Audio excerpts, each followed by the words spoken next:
रामायण के स्त्री पात्रों में त्रिजटा एक लघु स्त्री पात्र है।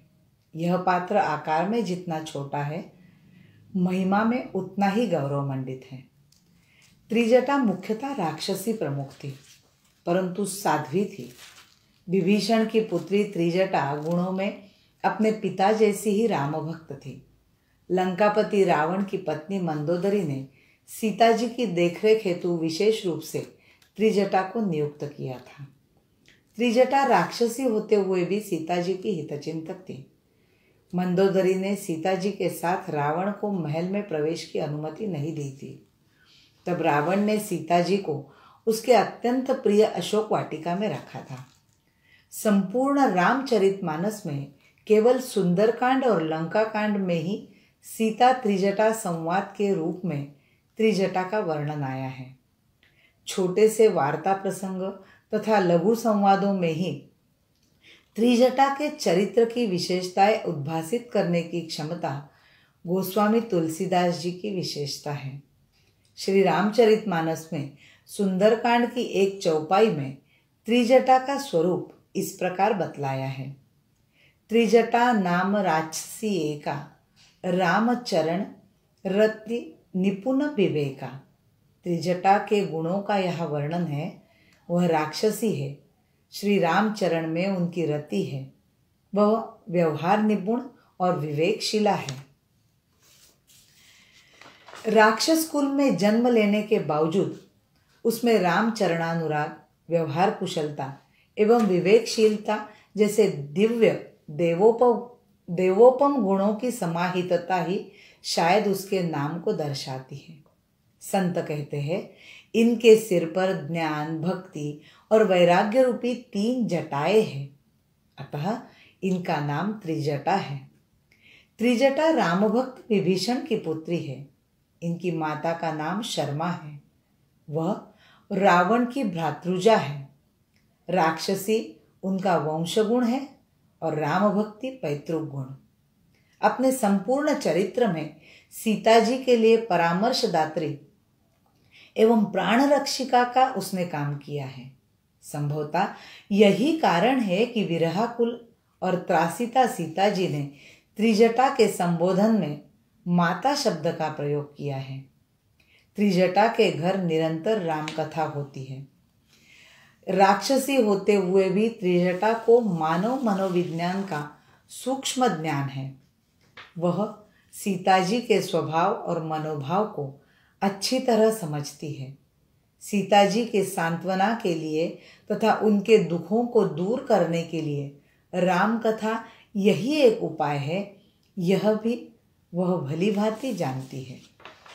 विरहाग्नि में मरणातुर सीता जी आत्मत्याग के लिए त्रिजटा से अग्नि की याचना करती है। तब रात्रि समय में अग्नि नहीं मिल सकती, यह कहकर वह व्यवहार कुशलता के साथ बात टाल देती है और सीता जी के प्रबोध के लिए रामयश गुणगान करती है। राक्षसी होने के कारण त्रिजटा को राक्षस मनोविज्ञान का भी ज्ञान था। दानवों का दैहिक शक्ति में अधिक विश्वास होता है, इसलिए सीता जी को वशीभूत करने के लिए रावण ने भय और त्रास का सहारा लिया था। सीता जी को भय दिखाने वाली राक्षसियां भयंकर रूप धरकर सीता जी को सताती। त्रिजटा के लिए यह सब असह्य था। उसने विवेकपूर्ण युक्ति से राक्षसियों को अपने स्वप्न का कथन किया। स्वप्नानुसार लंका का जलना, रावण का गधे पर सवार होना, सिर मुंडाए हुए, भुजाएं कटी हुई और अंततः रावण का वध, उसका यमपुरी की ओर जाना राक्षसियों को भय व्याप्त कर गया। वह सीता जी की चरणों में गिर पड़ी। इस स्वप्न वार्ता से एक ओर त्रिजटा का भविष्यवर्तिनी होना तथा दूसरी ओर उसका व्यवहार निपुण और विवेकी होना दिखाई देता है। श्री राम रावण युद्ध में प्रभु रामचंद्र जी से भी रावण नहीं मर रहा था। उसके सिर कटते फिर जुड़ते, भुजाएं कटती फिर नई भुजाएं आती। त्रिजटा से यह प्रसंग सुनकर सीता जी व्याकुल हो उठी।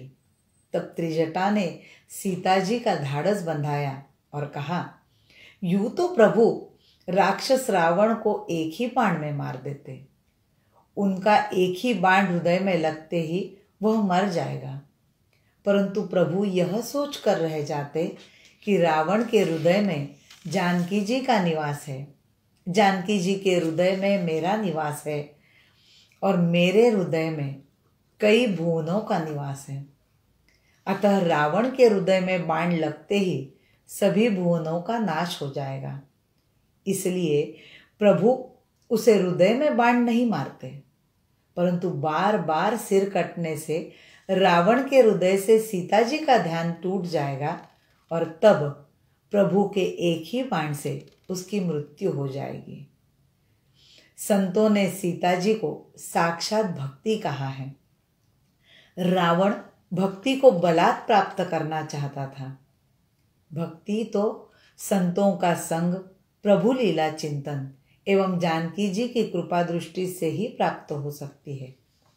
सीता जी ने त्रिजटा को माता कहकर उससे अपना नाता जोड़ लिया था। सीता जी ने त्रिजटा को अखंड भक्ति का दान दिया था। भगवान संसार की सबसे बड़ी वास्तु और भोग प्रदान कर अपना पीछा छुड़ा लेते हैं, परंतु अपने चरणों की अविचल भक्ति नहीं देते। त्रिजटा राक्षस वंश में जन्म लेने के बाद भी श्रेष्ठ राम भक्त थी। राक्षस वंश में जन्मी त्रिजटा का चरित्र, भक्ति, विवेक और व्यवहार कुशलता, इन 3 गुणों का मणिकांचन योग है। जय जय श्री राम।